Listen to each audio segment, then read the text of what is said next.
আল্লাহ বলেন, জাল হক এসেছে সত্য, ওয়াজাহাকাল বাতিল চলে গেছে মিথ্যে। ইন্নাল বাতিলা নিশ্চয় মিথ্যে, কানা যাহুকা চিরদিন মিথ্যে। জি ডক্টর নায়েক, প্রথমে আমি বলতে চাই আপনার সামনে দাঁড়াতে পেরে আমি সম্মানিত বোধ করছি। পিস টিভিতে আপনার অনুষ্ঠান অনেক দেখেছি এবং আমি মনে করি প্রকৃত আপনার নাম জানতে পারি? আমার নাম মহেশ উর্সেকার এবং আমি মুম্বাই বিশ্ববিদ্যালয়ের দর্শন বিভাগে পিএইচডির ছাত্র। আমার প্রশ্নটি কি?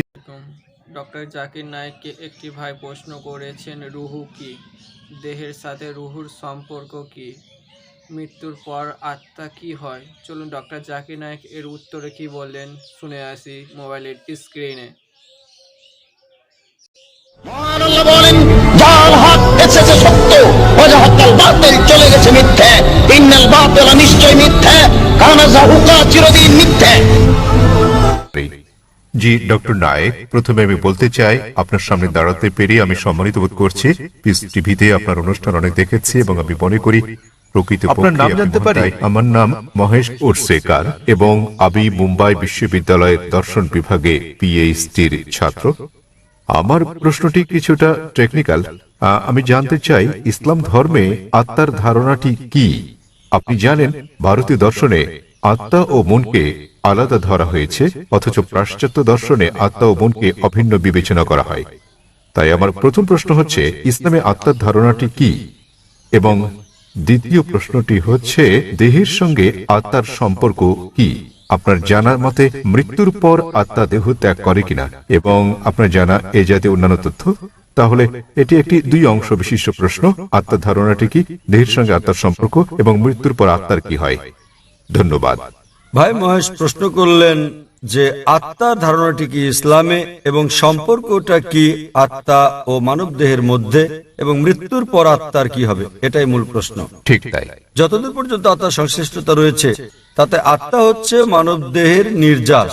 আল্লাহ সুবহানাহু ওয়া তাআলার অন্যান্য সৃষ্টির তুলনায় মূল গুরুত্বপূর্ণ বিষয় এটা। সর্বশক্তিমান ঈশ্বরের সৃষ্টি, মানুষের সঙ্গে তাদের বড় ধরনের পার্থক্য হচ্ছে এই আত্মা, এবং এটাই হচ্ছে সারাংশ যা একজন ব্যক্তির মৃত্যুর পরও থেকে যাবে। পরে এটা আলোচনা করব। বিজ্ঞানের যতটুকু সংশ্লিষ্টতা রয়েছে তাতে বিজ্ঞান আত্মা নিয়ে কথা বলে না। এখনো বিজ্ঞান সে পর্যায়ে পৌঁছেনি যে পর্যায়ে পৌঁছলে আত্মার অন্তঃসার রহস্য উদ্ঘাটন করা যায়।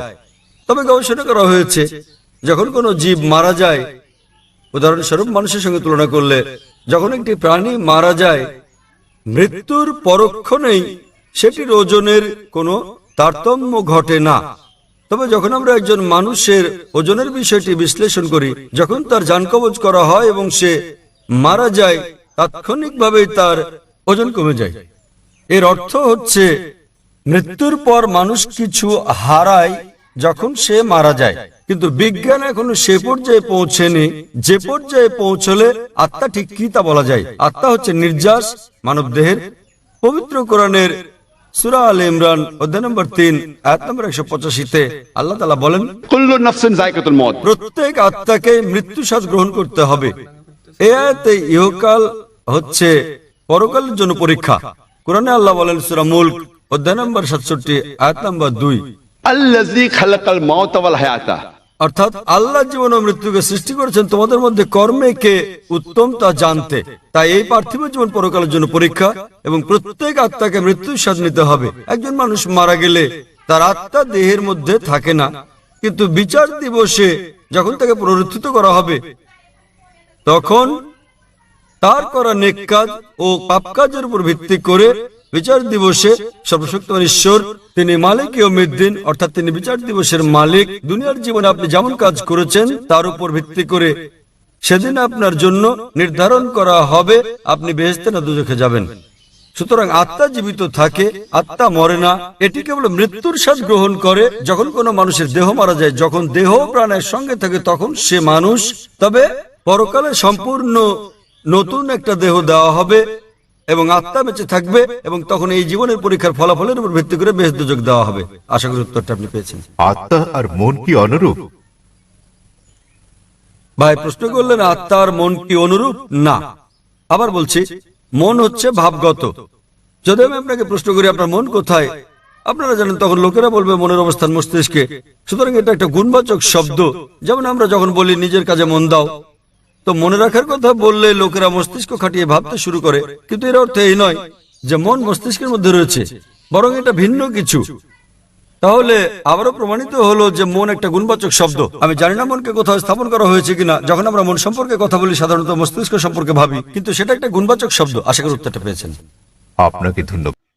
মাশাআল্লাহ, ডক্টর জাকির নায়েক সাহেব এর উত্তরে ভাইকে সপুষ্টভাবে বুঝিয়ে দিলেন যে রুহু কাকে বলে, রুহু দেহের সঙ্গে সম্পর্ক কি। তো জাকির নায়েকের এরকম ভিডিও দেখতে চাইলে তোমরা কমেন্টে বলো। আর তোমাদের কোন ভিডিও দেখতে, রিয়াকশন ভিডিও দেখতে ভালো লাগে সে কমেন্ট করো, সেই ভিডিওর উপরে আমি রিয়াকশন দেবো। তো দেখা হচ্ছে পরের ভিডিওতে। আজকে